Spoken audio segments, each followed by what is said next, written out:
Tebogo and Mateko on the upside. Well, we're exploring the emotional and psychological impact of unrealistic beauty standards on women, and we've got on the line psychological counselor Dimpo Lecha to unpack all the emotional and the psychological costs of chasing perfection.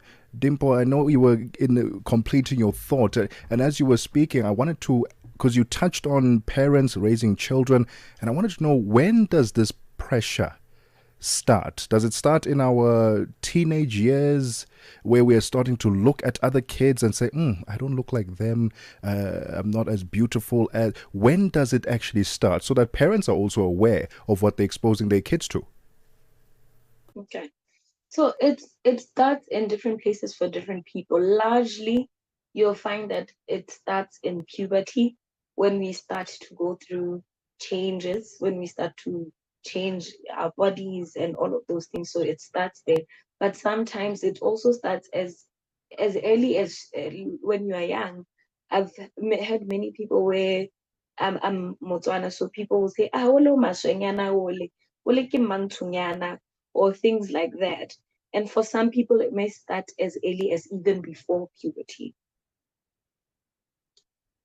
Yeah, that's a great concern. But also, what I appreciate, Dimpo, is you raising what actually happens in therapy, because we can have this conversation, and it would have been very easy for us to not think that we can actually benefit from therapy around our self-image.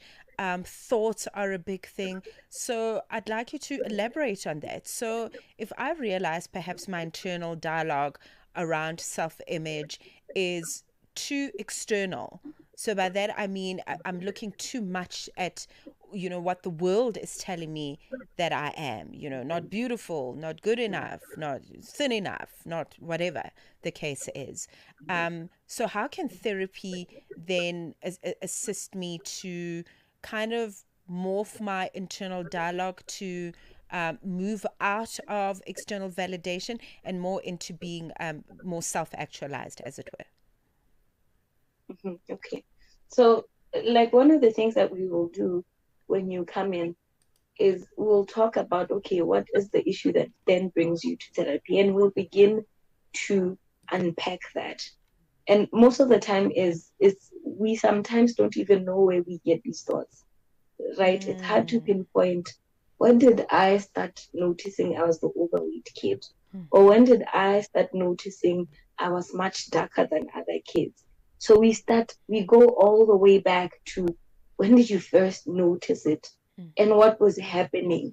And what belief was formed when that thing happened?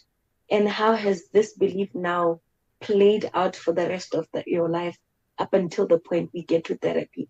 And then from there, we start saying, okay, let's begin to not only just unpack that and talk about it, let's begin to challenge it. To say, for example, somebody who struggles with body image may sometimes struggle to, say, for example, I'm at work and I have to do a presentation, and then I feel I look a certain way that's not right. It may even be hard for me to get to the point of, I'm going to present.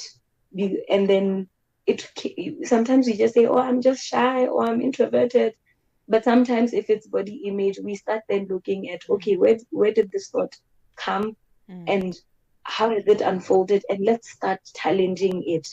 But aside from just how you look, you're actually a brilliant speaker, or you're actually well versed in the topic that you're talking about, or you're actually a really good storyteller.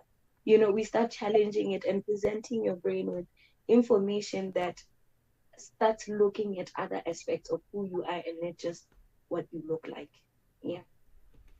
Dimpo, I wish we had more time to unpack some more, perhaps even practical steps that we can take at home so we can develop a much healthier relationship with our body image. And actually, I wouldn't mind that if we can have Dimpo on for just a couple more minutes, just to give us some practical tips that we can take and the role that social media also plays in our lives. Some say it's sometimes as easy as just unfollow some of those accounts that make you feel bad. But are those actually helpful steps? And also I'd love for us to just unpack that with Udimpo right after we get our sports and business news. It's 30 minutes after 1 p.m. Central African time. Let's get the latest in sports with Figi Lelingwati.